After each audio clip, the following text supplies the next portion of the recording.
So, ayun guys, what's up? Gandang araw. So, ito na naman sa tagal ng panahon. Ngayon na naman lang kami nakasakay ng bangka. Dahil pupunta kami ng Barangay Ubian sa May Kawayan. Dahil piyesta. Piyesta ng pagkabuhay dun sa pinsan ko. So, ayan po, napakaganda. Ito yung lugar na minsan hindi ko makakalimutan yan. May kasalubong tayo. Dahil medyo makipot yung daan. Kasi ano siya guys, parang ilog siya pero karugtong ng dagat. Yan, na maraming mga tilapia. Parang naghahalo yung tubig alat saka tubig tabang. So ayan guys, oh. Ito mo, napakaganda ng ano. Parang dati natatakot ako sa ganyan dahil baka tumaob yung bangka kasi yung pinakakatig niya is kakapiraso lang. Tapos minsan may kasalubong pa. So mahampas talaga yung alon, yung tubig. Kaya parang nakakatakot. So nasanay na rin. So how many years, ilang taon. Tapos ngayon na naman kasi yung napakaganda ng tubig ko. Parang kahit sa Metro Manila hindi mo aasahan na meron din palang lugar dito sa Bulacan. Yan, sa Bulacan po yan. May Kawayan, Bulacan. So ayan guys, talagang di natin makakalimutan. So kami lang palang nakasakay rito sa bangka. Bali, 4 kami. Kayong dalawa ng mag-asawa, yung piloto ba tawag doon? Tsaka may isang kasama na alalay. Ayan. So, ayan, napakaganda. So, ayan, may kasalubong na naman, oh, di ba? Kumampas yung alon. Yung mga walang katig na, ano, mga maliliit lang ang katig nila. Ayan. Parang napakaganda. Ayan, masarap panoorin. Talagang marirelax ka. Kasi puro tubig yung ano, puro pala isdaan nga pala. Ayan, puro pala isdaan yan. Ito nga pala is sa kabila doon is, kung hindi ako nagkakamali, is Ubando. So ayan na guys. Di ba guys? So ang sarap ng feeling. So makalaya sa araw-araw na trabaho. Pag ganito, relax na relax talaga. Kaya talagang may enjoy mo yung every moment na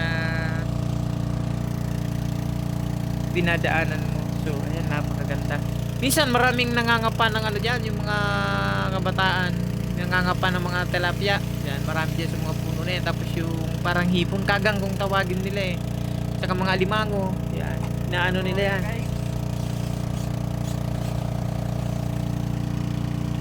Yan, dito lang yan sa Ubihan. So galing pala ako ni nagsimba dyan ng pista ng pagkabuhay. Tapos may kunting handaan sa kanila dun sa pinsang ko. So pumunta kami. So ayan guys, so pag may nakakasalubong biglang umahampas ang tubig. Pero hindi naman siya kalaliman. Lalo na rin sa may bandang dulo, medyo makipot na ang daan. Kaya talaga namang matatakot ka. Pero sa kanila baliwala na, kumbaga sanay na sila ganung klase gawain sa araw-araw na nilang buhay. Kaso nga lang yung mga nakatira dyan sa Ubian is yung may mga motor yung motor na single hindi maipapasok dahil nga walang madaanan. Kaya binabangga nila. Kaya iniiwan lang doon sa kamukha kami. Yung service namin is iniwan na lang namin. Tapos nagbangga na lang kami. So ayan guys, oh. Napakaganda ng buong paligid. Oh, di ba? Oh, ayan oh. Medyo kumikipot na kasi dun sa ano, parang ilog na lang na daanan siya. Kung magkakasalubong parang halos sakto lang yung dalawang bangka. Kaya kailangan magmi-mirror ka, kumbaga maghihina ka ng ano, ng takbo kasi pag may kasalubong ganyan oh, ayan oh, kasalubong. Op. Hampas yung alon. Kasi hindi pwedeng magmabilis kasi baka tumaob. Yari, basa. Ayan guys, oh, di ba guys? Kaya napakasarap sumakay sa banggang ganito. Lalo na sa katulad ko na napakadalang makasakay sa bangka. So, kasi yan, may asawa ko yan. Dati takot na takot din yan dyan So, kaya ayaw na ayaw niya sumasama pag pupunta ako dun sa pinsan ko. Natatakot siya sa bangka na ganyan. So, ngayon, medyo nasasanay na rin siya. Kaya, kaso medyo may kunting takot pa rin. Pero, hindi nakamukha siya ng dati. Na talagang sobrang takot na takot siya. So, ngayon, okay na. Kaya, kasi ako rin naman, nung bago, medyo kinakabahan din. Kasi, syempre, baka biglang tumaob. Kasi nga, hindi ka mukha sa probinsya, yung mga bangka, yung katig is maluluwag. Dito kasi hindi pwedeng magluwag ng katig kasi nga medyo makipot yung daan. Pag may kasalubong, medyo magsasalpukan, no, kamukha, no. Nagbigay ng ayan, sa mga gilid, doon rin sila nagpa-parking sa mga gilid-gilid. Ayan, puro na mga bakawan. Saka, medyo makipot na yung daan. Dinadaanan natin. So, ayan. Kumbaga, sinamantala ko rin na mag-video-video sa ganito. Ayan guys, para may share ko din yung lugar dito sa, ayun, may mga puno. Napakaganda ng paligid.